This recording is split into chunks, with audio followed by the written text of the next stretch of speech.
2018년 4회 전기 이론 문제를 풀도록 하겠습니다. 1번 문제부터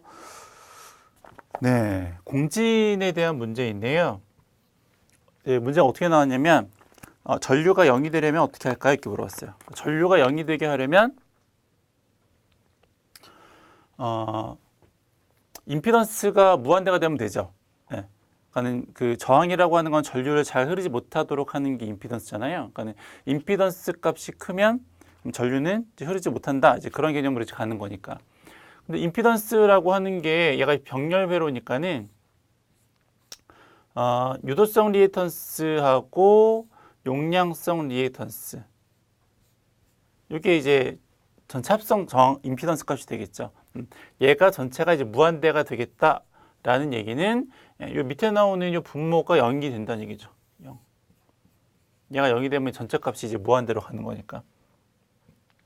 그럼 결과적으로는 요 밑에 나오는 유도성 임피던스, 유도성 리액턴스와 용량성 리액턴스에 대한 값이 이제 같겠다라고 하는 의미가 되겠고요. 그러면 유도성 리액턴스는 오메가 L이고 용량성 리액턴스는 오메가 C분의 1이니까 오메가가 절로 가고 이제 L이 일로 오면은 오메가 자승에다가 LC분의 1이 되는데 제곱을 이제 반대로 넘기면 결과적으로 이제 오메가가 얼마가 되는 거냐면 루트 LC분의 1이 되는 거죠. 근데 보통 이제 오메가가 얼마냐면 일반적으로 이제 오메가를 뭐라고 부르냐면 2파이 F가 오메가죠. 그렇죠? 그러면 결과적으로 주파수가 얼마라는 거예요? 그때 주파수가 2파이를 넘기면 되는 거죠. 2파이의 루트의 LC분의 1. 얘를 이제 우리가 뭐라고 부르냐면 이제 공진 주파수다 이렇게 부르는 겁니다. 그래서 이제 공진에 대한 개념은 좀 이제 쉬운 내용은 아닌데 어쨌거나 뭐 이렇게 보시면 돼요. 그러니까 뭐 기능사 문제가 뭐 CBT로 바뀌면서 기사나 산업기사 쪽에서 나왔던 그런 유형에 대한 문제들이 조금씩 이제 나오는 것 같아요. 난이도가 좀 높아졌어요. 어떻게 보면. 원래는 이렇게 CBT 같은 거 하면 이제 어차피 뭐 계산하거나 이러기가 쉽지 않기 때문에 거의 빡빡빡빡 이렇게 찍을 수 있는 이제 문제들이 주로 많이 나오면 좋은데, 이제 뭐 나오는 유형들을 조금 보면, 산업기사에서 나오는 그러한 문제들이 좀 나오는 편이에요. 근데 최근에 들어서 전체적인 좀 문제 유형이 기사 쪽도 그런데 기사 쪽에는 막 기술사 쪽에 대한 문제들이 좀 나오기도 하고 그래요. 난이도가 점점 좀 높아지는 것 같긴 한데 뭐 그래도 일단 뭐 기존에 한번 나왔거나 기본 개념이 어렵지 않은 문제들은 여러분들이 좀 충분히 풀 수 있으니까 그런 것들 위주로 해서 공부를 하시면 될 것 같고요. 그래서 이제 뭐 답은 이제 2번이 됩니다. 두 번째, 강자성체의 투자율에 대한 설명으로 옳은 것을. 근데 투자율이라고 하는 것은 그러니까 얼마만큼의 자기적인 힘에 자속 밀도가 존재하느냐 이제 뭐 그런 거죠. 그래서 뭐 보통 이제 투자율을 이제 뮤라고 하는데 이제 H분의 B 자속 밀도 이렇게 해가지고 이제 표현을 하죠. 그래서 얼마만큼 그 자속을 내가 잘 많이 가질 수 있는가 이제 그거에 대한 값을 이제 투자율이라 이렇게 보시면 될 것 같고요. 좀 더 쉽게 말하면 자화되기 좀 쉬운 것들이라고 좀 보시면 될 것 같아요. 그래서 강자성체의 투자율에 대한 설명으로 옳은 것은 투자율은 자화력에 따라서 크기가 달라진다. 그러니까 자화력이 큰 물질일수록 투자율도 크다 이렇게 보시면 될 것 같아요. 그래서 답이 2번이고요. 3번 RC 임피던스는 어떻게 될까요? 병렬회로죠.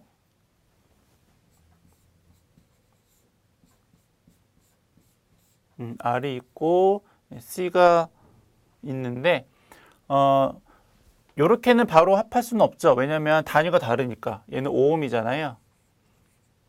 얘는 페러시죠. 그러니까 단위가 다르니까.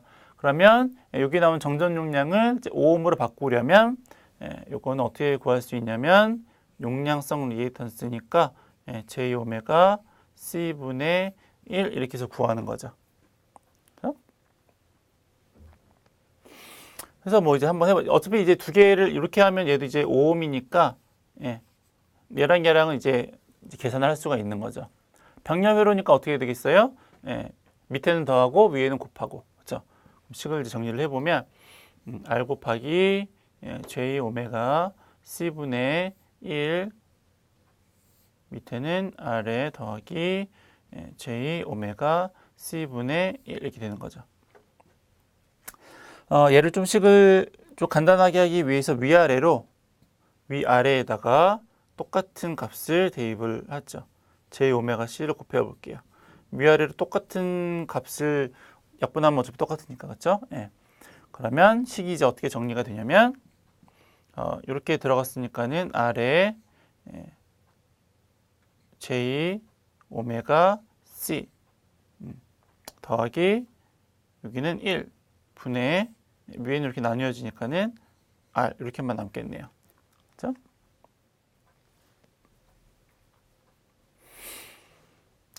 그리고 다시 위아래로 R분의 1을 곱해주세요.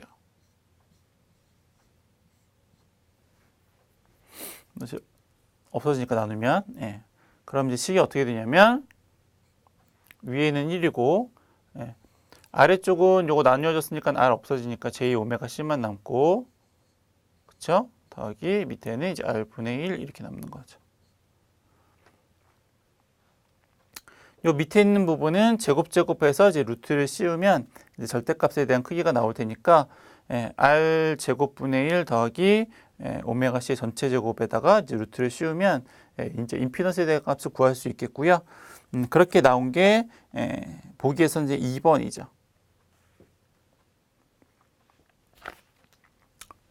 여기다 절대값을 씌운 거예요, 이렇게. 그럼 제곱해서 양변은 요거 제곱해서 이제 루트를 씌우는 거니까, 그렇죠? 그래서 임피던스는 그렇게 된다. 2번이다. 뭐 이렇게 보시면 되는 거죠.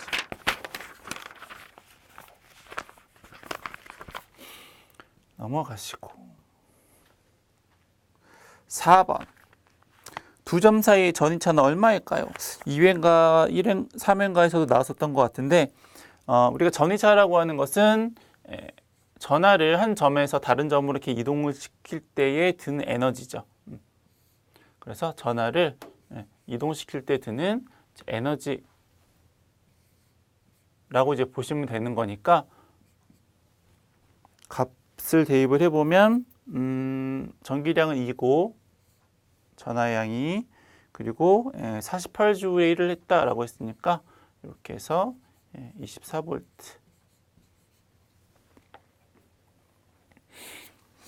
답은 2번이고요. 공식에다가 그냥 대입을 하는 문제니까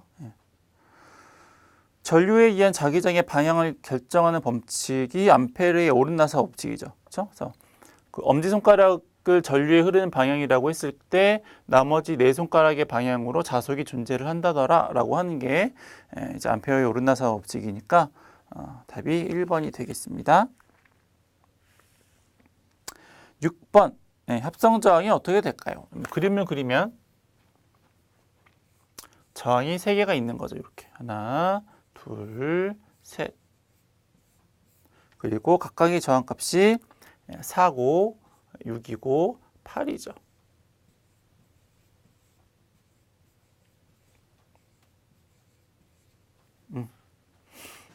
그래서 요거의 합성 저항값이 전체 합성 저항값이 얼마일까요? 이렇게 물어본 거죠. 어떻게 구하시면 되냐면 4분의 1에 더하기 6분의 1에 더하기 8분의 1분의 1 이제 그렇게 보시면 되는 거죠.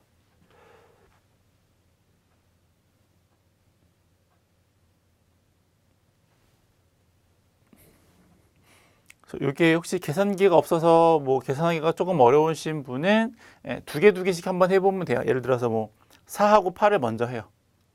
4하고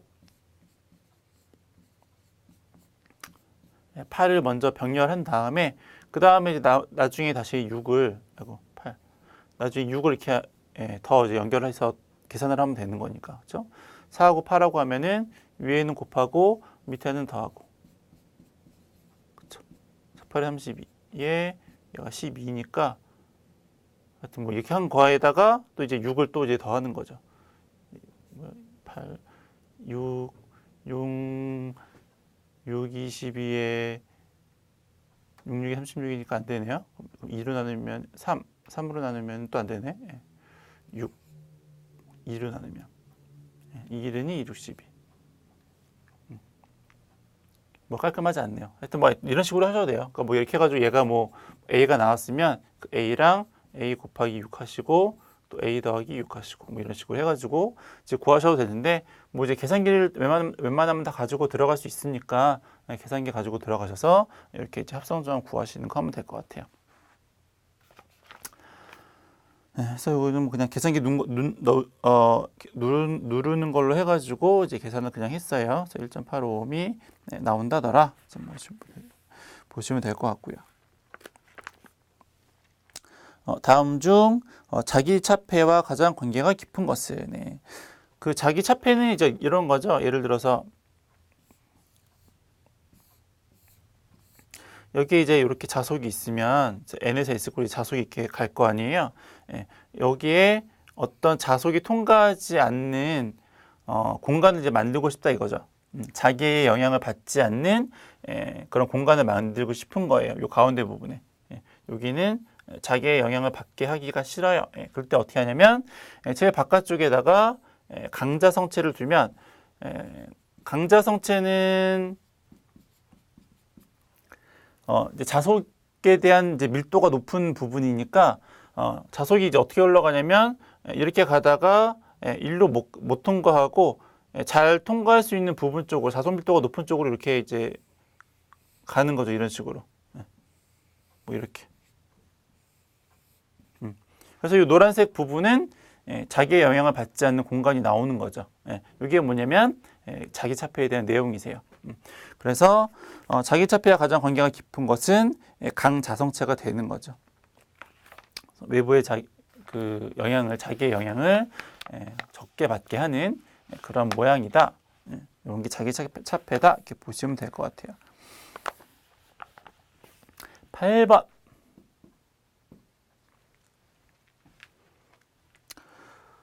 구리선의 길이를 2배로 보고 반지름을 2분의 1도 저항을 몇 배가 될까요? 보통 이제 저항을 우리가 구한다라고 했을 경우에 우리가 오음의 법칙으로는 이제 가장 많이 생각을 하는데 이거 말고 이제 가장 기본적인 원래는 저항을 구하는 공식은 고유 저항에다가 단면적에다가 길이 이제 이렇게 해서 이제 구하는 거죠. 저항은 이제 고유 저항이고 도전율 분의 1이고 그때에 여기에 나오는 요 A는 전선의 단면적이고요. 보통은 동그랗게 생겨가지고 2파이 R 제곱이라고 하죠.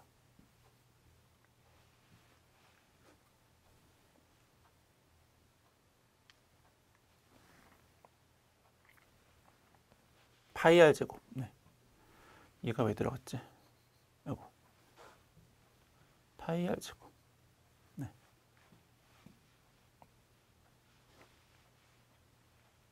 얘는 반지름이고, 얘는 길이고. 그랬을 때 이제 문제에서 어떻게 주어졌냐면 조건이 길이를 2배로 하고, 얘는 2배로 하고, 그렇죠? 네. 그리고 반지름은 2분의 1배로 하겠다, 그죠?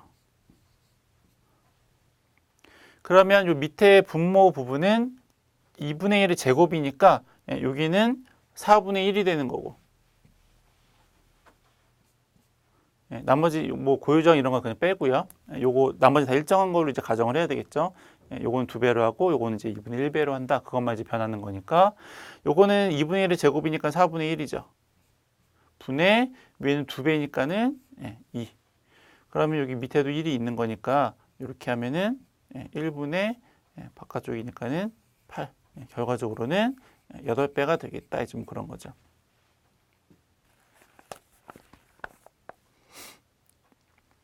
그래서 답이 4번이 되겠다. 그런 겁니다.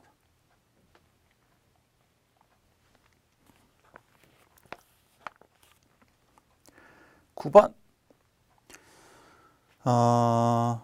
RL 직렬 회로의 시상수는 얼마일까요?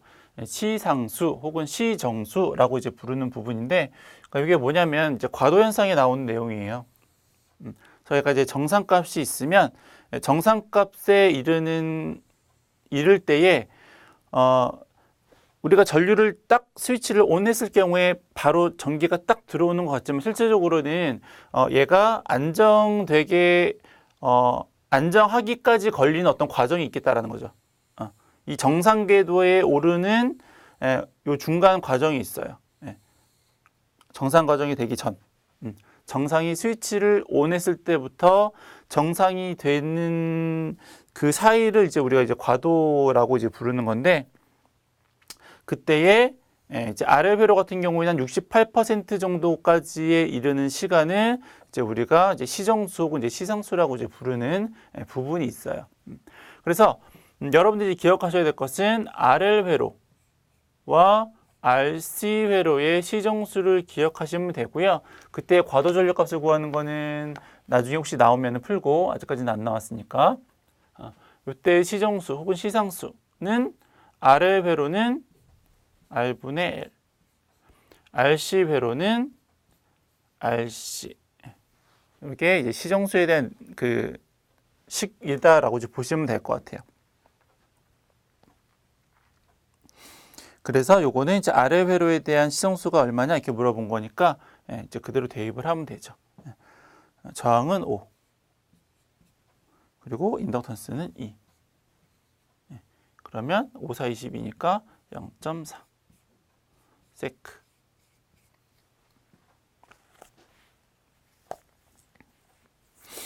이제 그 풀이해 보시면 과도 상태 전류 값이 나오는데, 그것도 한번 눈으로 한번 봐 두세요. 그냥 그렇다라고 하는 거고, 얘가 이제 63% 정도까지 되는 시간을 우리가 이제 시정수라고 부르는 거죠. 시상수라고 이제 불러요.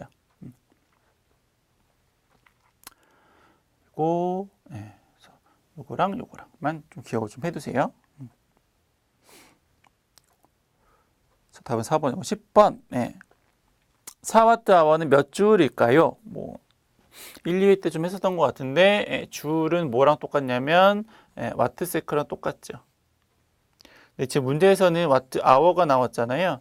요건 초고, 요건 시간이니까 얘를 초로 바꾸려면 3600을 곱하면 되죠. 60 곱하기 60. 60분에다가 다시 60초를 하셔야 되는 거니까. 그래서 4Wh니까는 이렇게 바꾸면은 1줄에 대한 값을 이제 구하는 거니까 여기다가 4를 곱하면 4줄에 대한 값을 구하는 거겠죠. 답은 이제 4번. 단위 환산에 대한 내용이니까. 11번. Y 델타 이런 거 여러 번 했었어요. 그렇죠? 그래서 다시 한번 써보면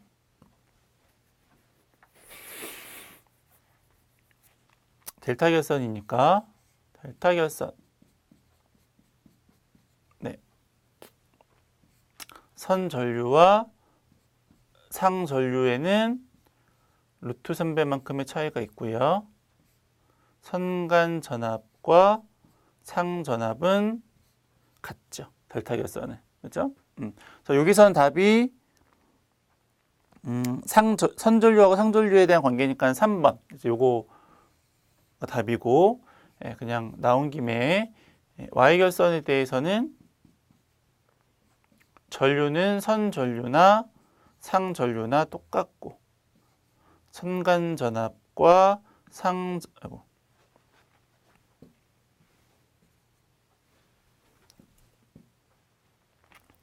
선간 전압과 상 전압 사이에는 루트 3배만큼의 크기가 있다. 그렇죠? 차이가 있다. 이렇게 보시는 거죠. 해서 답은 이제 3번이 될 것 같고요. 12번.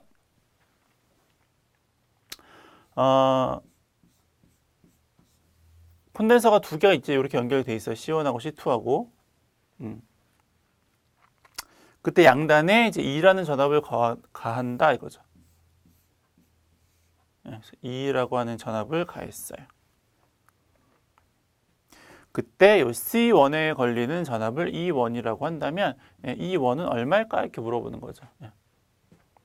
전압 분배 법칙인데 컨덴서, 그러니까 정전 용량하고 저항하고는 서로 이제 반대적으로 구하는 거죠. 직렬, 병렬 이런 거 구하는 것도 마찬가지고, 전압 분배 법칙, 전류 분배 법칙 이제 이런 것들 다 이제 콘덴서하고 저항은 서로 이제 반대적인 개념으로 구할 수 있는 거예요. 그러니까 뭐 예를 들면 이런 건데,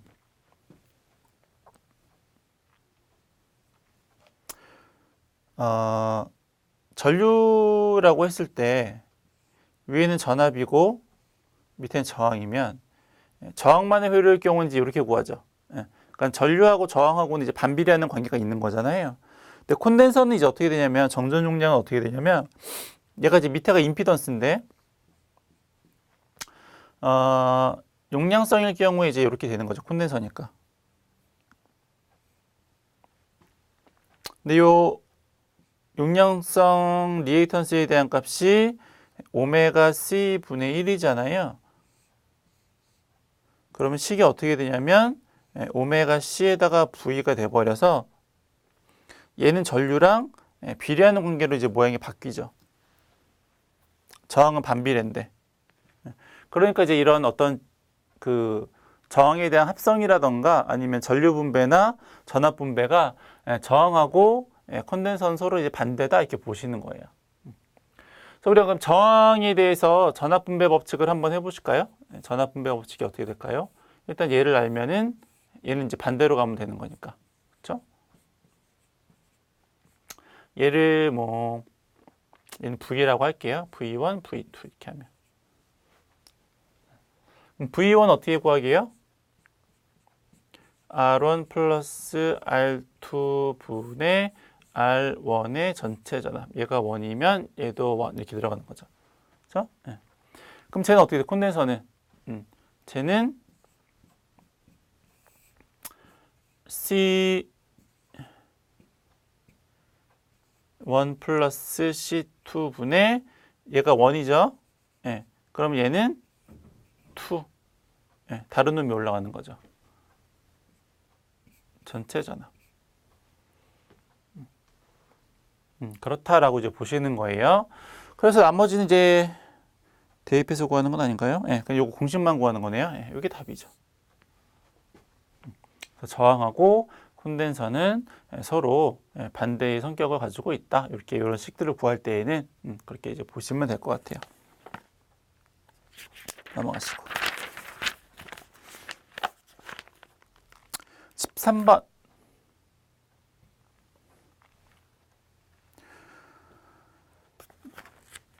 1.5V짜리 내부 저항 0.2 전지 5개를 직렬로 연결해 접속하면 전체 전압은 어떻게 될까요? 직렬로 접속을 한 거잖아요. 뭐 이렇게 내부 저항이 있고 얘가 이제 직렬로 연결된 거니까는 곱하기 5 하면 되는 거죠. 전압이 1.5V라고 했으니까는 1.5V에다 곱하기 5를 하면 7.5가 되겠죠. 전압이 얼마일까요? 이렇게 물어봤으니까.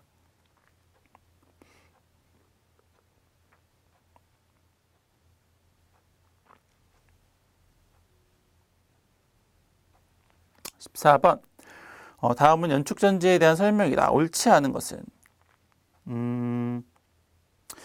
그 밑에 이제 풀이를 참고해 주시고요. 충전할 때의 양극과 음극은 둘 다 PbSO4가 있는 거죠.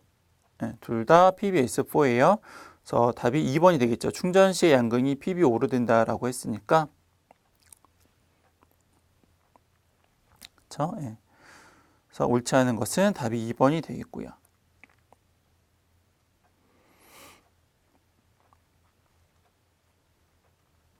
그 밑에 있는 식 한번 좀 기억을 좀 해두시면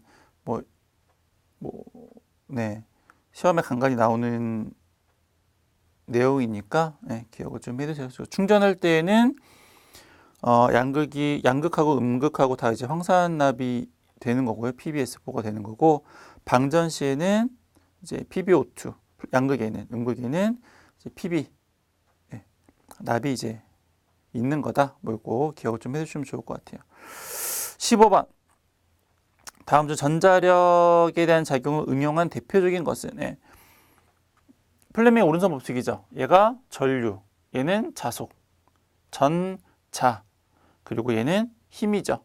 그래서 전류가 이 방향이고 자속이 이 방향이면 힘은 이제 위의 방향으로 작용을 한다. 예, 이렇게 되는 거니까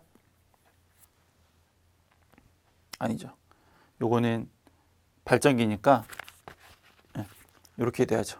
예, 그러니까 요거랑 어차피 똑같긴 한데 얘도 전자력이고 얘도 전자력이고 이제 어차피 똑같긴 한데 그 발전기 오른손 법칙인 발전기는 자속이 존재를 하고 그 자속을 끊는 어떤 도체가 이 방향으로 작용을 할 때에 가운데 손가락 중지 방향으로 전류가 발생을 한다, 전압이 발생을 한다라고 하는 게 이제 오른손 법칙이라면 왼손 법칙은 전개가 존재를 하고 이 방향으로 그다음 자개가 이쪽 방향으로 존재를 하고 있을 때에 힘이 위의 방향으로 존재를 한다. 그러니까 이 두 개가 있으면 최종적으로 얘가 나온다라고 하는 게 이제 왼손 법칙이고 오른손 법칙은 요 두 개가 있을 때 최종적으로 요 놈이 나온다라고 하는 거니까 이제 그 차이라고 이제 보시면 될 것 같아요.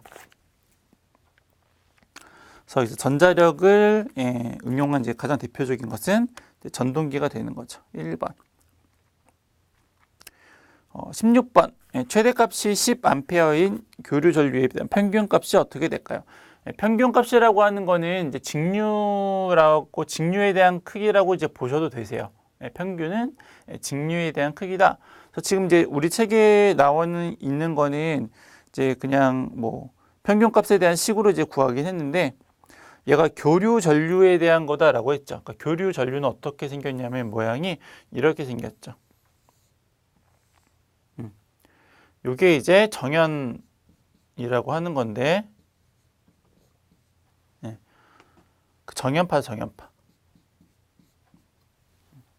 얘가 반만 있는 게 아니고 전체가 다 있죠. 그래서 얘는 이제 우리가 그 앞전에서 기기 시간에 했었던 정류에 대한 개념을 가져오셔서 문제를 풀 수도 있어요. 왜냐하면 직류에 대한 거니까 정류를 해서 나오는 값이 직류에 대한 전압이거든요. 전류나 전압에 대한 건데 어차피 우리가 평균값을 구한다라고 하는 것은 직류에 대한 값을 구한다라는 것으로 이해를 해도 상관이 없으니까 문제를 풀 때에는 그렇게 해도 상관이 없으니까 그럼 얘는 반파가 아니고 전파에 대한 거죠. 우리가 전파 정류에 대해서는 얼마라고 했냐면 직류에 대한 값이 0.9에다가 시료값 이렇게 되는 거예요. 시료값. 얘가 시료죠. 교류에 대한 시료값. 얘가 교류에 대한 시료값이 그 전류가 얼마라고 했냐면 전류를 구하는 거네요. 그러면 이게 쓰면 헷갈리니까 전류라고 쓰죠.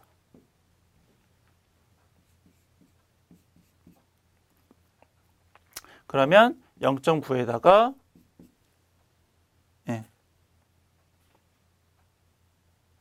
10을 계산하면 되는데 여기서 이제 이 문제에서는 조금 이제 다른 점이 여기 나오는 요 10이라고 하는 전류가 시료값이 아니고 최대값이라는 데 있죠. 그래서 얘를 루트 2로 나눠야지 시료값이 되는 거예요. 그래서 이렇게 계산을 하면 책에 있는 거랑 똑같이 나와요. 6.37.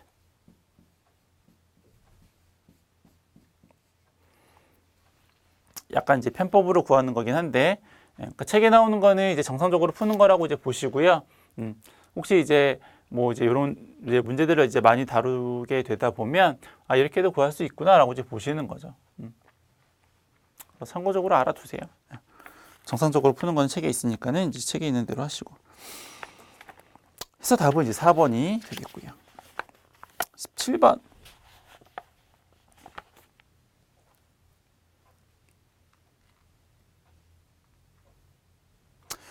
콘덴서에 전압을 가한 다음에 방전시켰을 때에 발생하는 열량이 어떻게 될까요? 네. 우리가 콘덴서에 저장되는 에너지, 열량이 아니고 콘덴서에 저장되는 에너지를 구하는 공식이 왜 반만 시리즈가 있었죠? 그렇죠? 왜 반만? 그래서 이제 인덕터에 저장되는 에너지는 이제 Li 자승이고, 그렇죠? Li 자승이고, 콘덴서의 경우에는 왜 반만 씹어져? 왜 반만 씹어 자승이죠? 왜 반만 씹어 자승아? 이때 이제 에너지가 이제 되는 거고, 요걸 한번 대입을 한번 해보면, 정전 용량이 얼마냐면은 100 마이크로페럿이니까 마이크로는 10의 마이너스 6승이에요. 그리고 전압은 얼마냐면 1000V라고 했죠.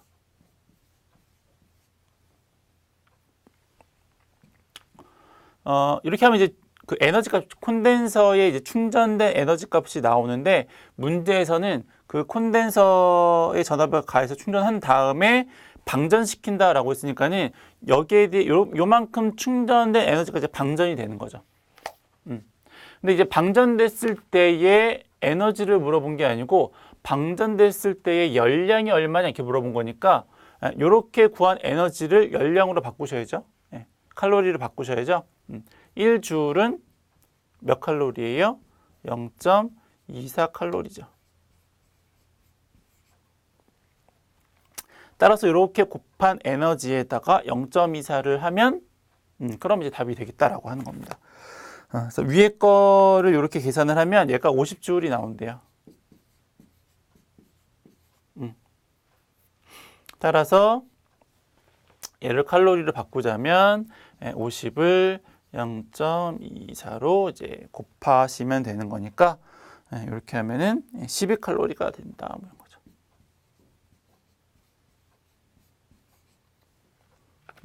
그렇죠?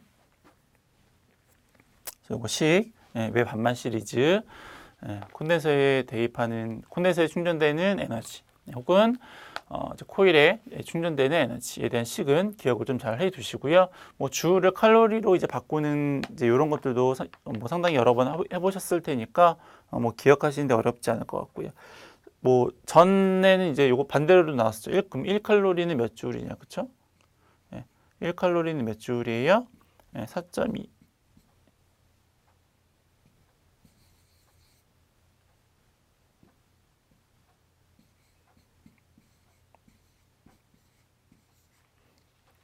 네, 0.24 역수를 이제 취해서 하는, 같이 기억을 좀 해두시면 좋겠고요. 18번의 히스테리시스소는 최대 자손 밀도의 몇 승에 비례하느냐, 이제 1.6승에 비례하기도 하고, 자손 밀도의 값에 따라 조금 다르기는 해요. 근데 보통 이제 1.6배라고 하고 2배라고 하는 경우도 있어요. 2배가 될 때도 있는데, 일단 여기서는 그냥 1.6배라고 기억을 좀 해주시면 될 것 같네요. 19번. 네, 시상수. 시정수라고 하는 거 아까 앞에서 잠깐 했었죠. 그래서 RL 회로의 경우에는, RL 회로에서는 시상수 혹은 시정수가 R분의 1이고, 그렇죠? RC 회로의 경우에는 RC죠.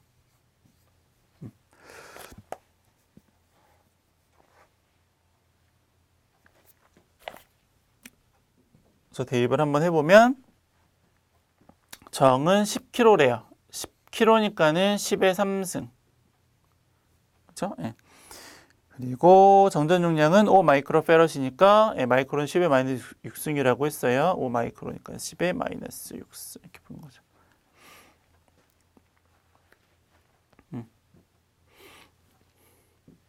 그러면 답이 5 마이크로 세크. 50이겠다. 얘가 50이고 요거 3하고 빼면은 요거랑 요거는 요거하고 요거는 이제 마이너스 3승이 되니까 10에. 그쵸?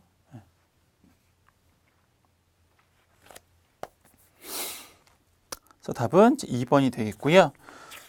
요것도 좀 편집하느라고 문제 순서가 바뀌었으니까는 넘기셔서 21번. 21번 문제 보시면, 코일의 상호 인덕턴스는 얼마일까요? 가문 S가 200회 코일 P가 있고요. 300회 코일을 S를 가까이 놨을 때, 뭐 이런 거죠. 코일이 200회짜리가 있고,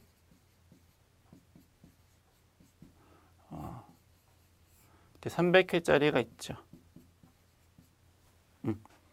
그랬을 때 얘가 P고 얘가 S인데, 여기에다가 이제 1A의 전류를 흘린 거죠. 1A의 전류를 흘리면 이제 요것에 의해서 영향을 받아서 이쪽 코일에 이제 인덕턴스가 이제 상호 인덕턴스가 이제 존재를 하게 되는데, 그때의 요 상호 인덕턴스 값이 얼마냐 이제 이렇게 물어보는 거죠. 기본적으로 구하는 건 저번 시간에 했었던 li가 n파이다라고 하는 식을 이제 이용해서 구하는 거고요. 요거 대신에 요 m을 대입을 해서 mi가 n파이다라고 이제 계산을 하시면 되는데, 한 가지 좀 이제 주의하실 점, 요거랑 차이는 뭐냐면, 지금 요 문제는 요 건선에 의해서 영향을 받는 요 코일에 대한 인덕턴스를 구하는 거기 때문에 요 전류, 얘를 1차 측 전류라고 하고 얘를 2차 측이라고 한다면, 1차 측에 흐르는 전류에 의해서 2차 측 코일과 2차 측 자속에 영향이 되는 거죠.